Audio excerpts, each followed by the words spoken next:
Hello, everyone. You're watching Pi TV's coverage of the UCL SU leadership race. I'm Joe Whiteman, and I'm here with With Juan Rubiano.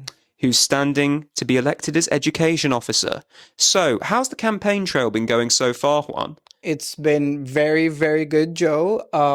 I actually just carry everything in my bag, from my computer and everything I need for lecture and all my campaigning material just to have it readily available. So since I get out of ACOM, I'm already campaigning. Yes, if you find Juan, he'll be happy to give you any posters, any props, anything at all that's promotional for his campaign race. So, tell me, Juan, what would you say are your best characteristics that make you well suited to be education officer?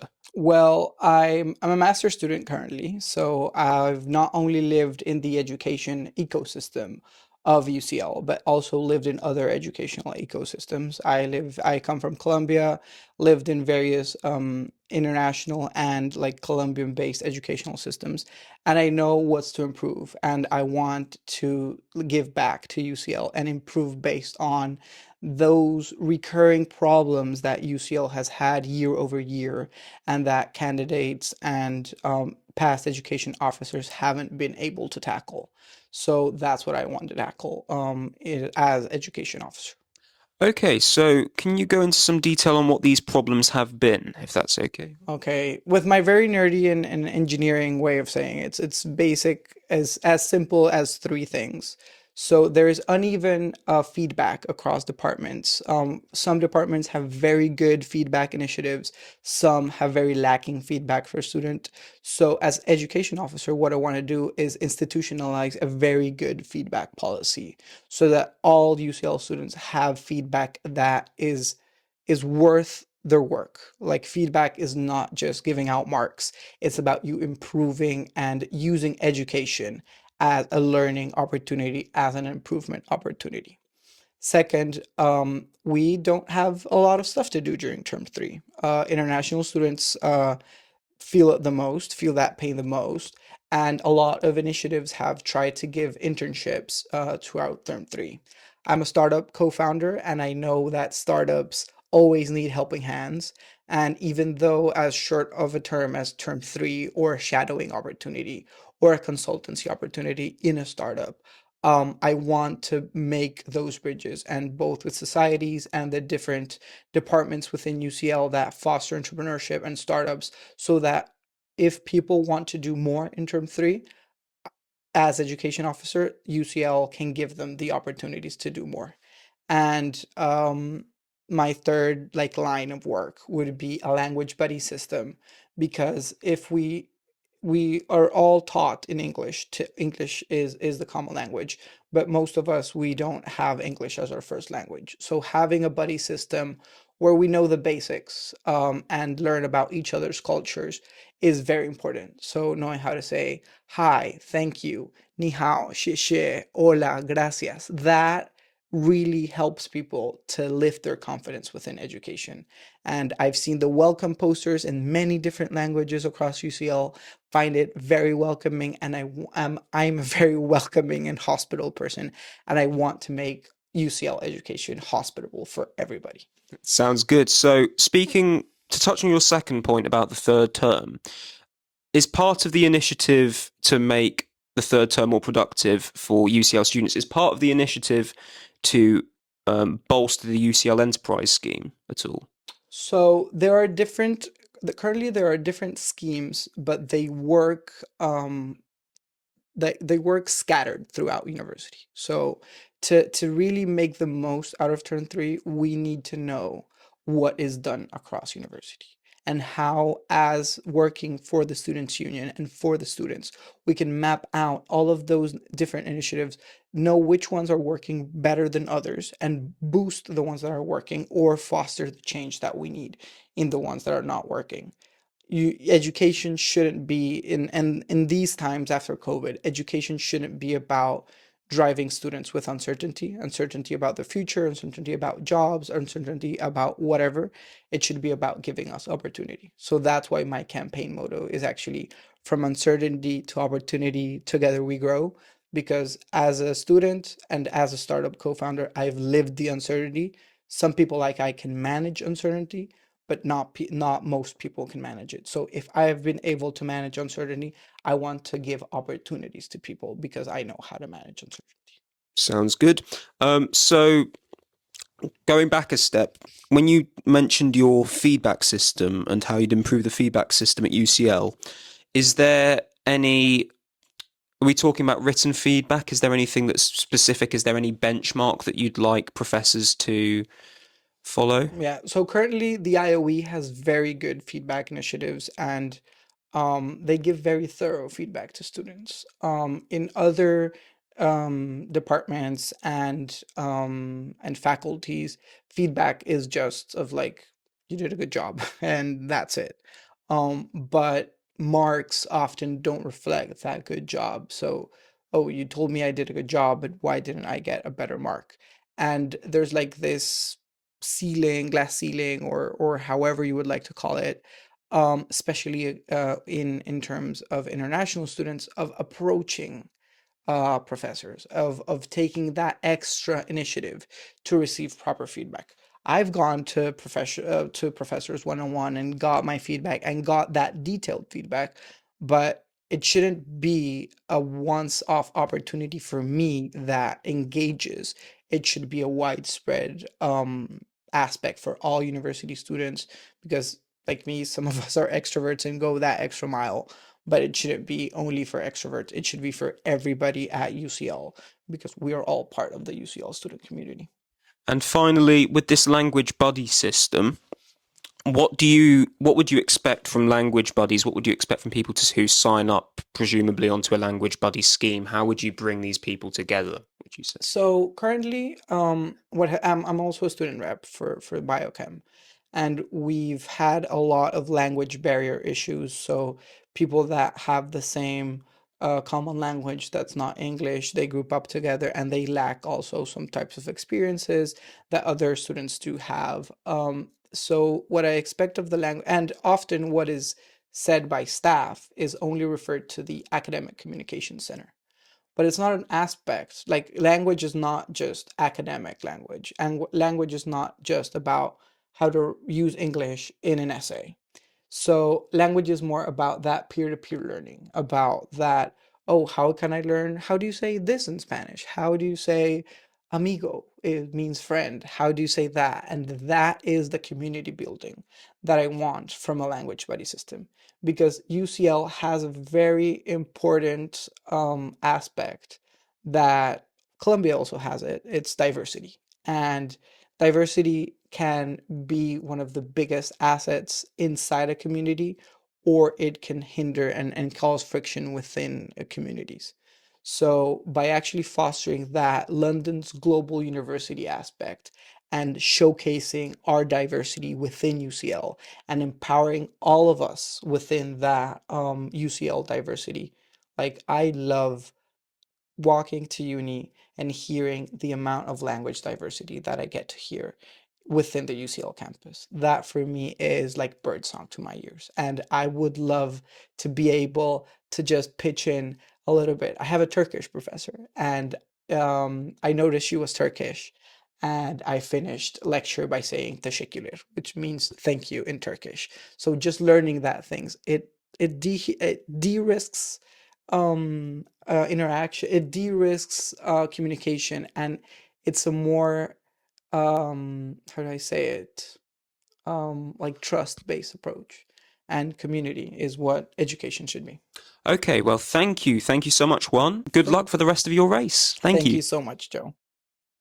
All right, and now we are joined by Lian, who is also running for Education Officer. Lian, tell me all about your campaign. Yeah, so I'm campaigning for Education Officer at SU, and my main interest in it is sort of in expanding what is available for writing participation students and students in general, especially with digital literacy skills, longer laptop loans, and as well as just spreading awareness of what bursaries they have. And lastly, it's all about kind of like making the degree more worthwhile. And so I feel that if we have a longer standard connection, even after our degree, especially with alumni networks, it's the sort of thing I want to see happen. Great, thank you. So looking at the Students' Union right now, if you were to pick one issue that you really want to tackle in your role, what would it be? I would say it's kind of almost two issues, if you don't mind. Yeah, thanks. Well, one thing that I think we need more awareness on what's available in, as I said before, the library loans. A lot of students, I think, don't really know that they can have library loans. And also they're worried that they are late fees, when now they've kind of changed it where you can have a laptop for a longer loan and you don't have to pay these late fees, which I think is really good for students who don't have laptops or just need it on the go, which is great. A second thing is that I feel some parts of the student union and how it interacts with the university itself is almost like a black box, because you don't really know you see what's going in, but you don't really know how everything is going on, even if you go to, outreach events or talks within the SU. So I feel like if we make it more transparent, it also encourages more students to participate and feel welcome. I see. So how feasible do you think that your campaign plans would be to implement within UCL? I think they're definitely very feasible. I mean, longer laptop loans are some things that many students have been talking already about. And I think it's something that we just sort of like working with the library and the digital lab system. So it's definitely feasible. Having more awareness is also feasible. I would say we can definitely put more welcome packs for students. Lastly, spreading awareness. It depends. I feel like it's very feasible, but it also depends on what this awareness, what it means for each student, because it differs on what some people are interested in, some people aren't. But I definitely feel that it's feasible. Okay, thank you. So tell me, what is your favourite society at UCL, Lian?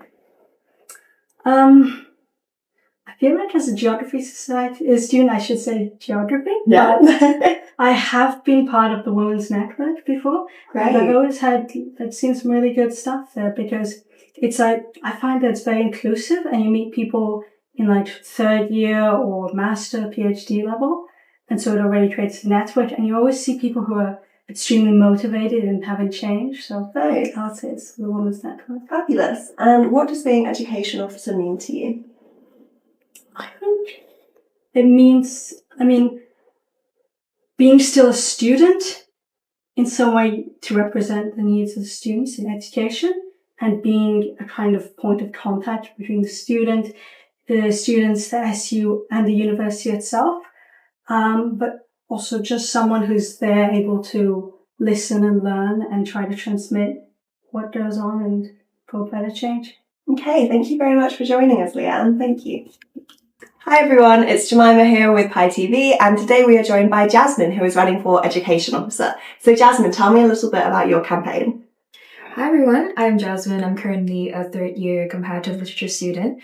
Honestly, I just have made three main goals for my campaign. The first one is to increase study spaces by increasing the visibility of non-bookable study spaces. So for example, School of Pharmacy, I feel like a lot of people don't really know spaces to study other than the ones that are bookable. And I really want to alleviate the stress of trying to find a study space during rush hours on campus. So my second one, I am really hoping to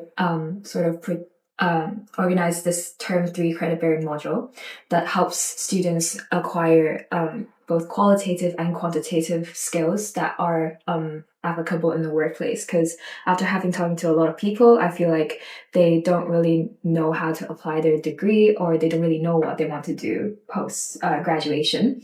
And through this module, I'm kind of hoping that the university can organize sort of centrally an internship system that can be more course focused, so that it kind of helps students to find their passions after uni, even though it just a little bit, it can help. Yeah. And my final one is to, sorry, I'm kind of blanking right now. No, you're so fine. I'll keep filming, but I'll cut this out, so don't worry about it.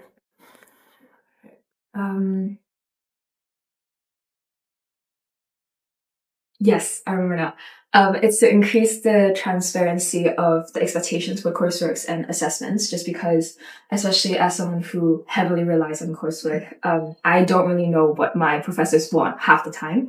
So I'm trying to advocate for like a compulsory posting of an example of a good and a bad coursework from professors, so that students can kind of know specifically to the style of each professor what they're actually looking for. And I think it will really help with students to sort of achieve the grades that they can hope for. Okay, great. Thank you. Thank you, Jasmine. So, looking at the student union right now, is there one specific issue that you would like to pinpoint and tackle if you were in the students' union next year? So this is less about education officer, but more as the student union in general. Because having studied here 3 years, I felt like I didn't really know what the student union is doing half the time. Of course, there are like emails and there's socials, but I don't know, it just gets lost all the time. So I really want to increase the visibility, at least, having some more in-person activations. And especially as a sabbatical officer myself, I would want to put myself out there more, talk to different people, because I realized that after this campaign week, especially, it's really important to interact with different people to know what they want, because, different backgrounds, different upbringings, everyone's different at UCL, especially when it's so vibrant. Yeah, so mainly that's what I hope to do as a sabbatical. Great, thank you. So how feasible do you think that your intentions with the Students' Union would be? Sorry, intentions as in? Sorry, I phrased that really weirdly. Don't about it. Let me rephrase that. How feasible do you think it would be to implement these changes? How feasible do you think it would be to implement these changes? In terms of my manifesto? Yeah. Okay. I think it will take a while, because I am talking about a lot of like structural changes to like academic wise. But I think, my main goal is to have like a long-term plan for future sabbaticals. Hopefully, if I do get elected and the next time round, if, I decide to not run again, and there's another candidate, then hopefully we can see eye to eye, because I really think that these are sort of fundamental changes that a lot of people from different educational backgrounds will want to see. And part of what I'm hoping for is to also engage academic reps more, because I feel like their visibility is quite low. So if I can work a lot closer with them next year, I think that's like laying the groundwork for whatever changes are to happen in the future. And I think this progressive kind of plan is more crucial than hitting the goal right from the start. Great, thank you. And what would you say your favourite society at UCL is? This is a shout out to UCL K-pop Society, because I was the president last year, so I'm kind of biased, but I think it's a great society where people get to share, I wouldn't even say niche interests. I think it's quite popular nowadays. People get to shine, performing their favorite artist songs, dance while singing. It also allows people to do a lot of creative work as well, because we have shot some kind of like music video style videos to promote ourselves as well. And I just think everyone at the society is so lovely, so supportive. Everyone's super talented. Like literally, that's where my home is at UCL. So shout out to K-pop Society. Lovely. Well, thank you so much for joining us, Jasmine. Thank you.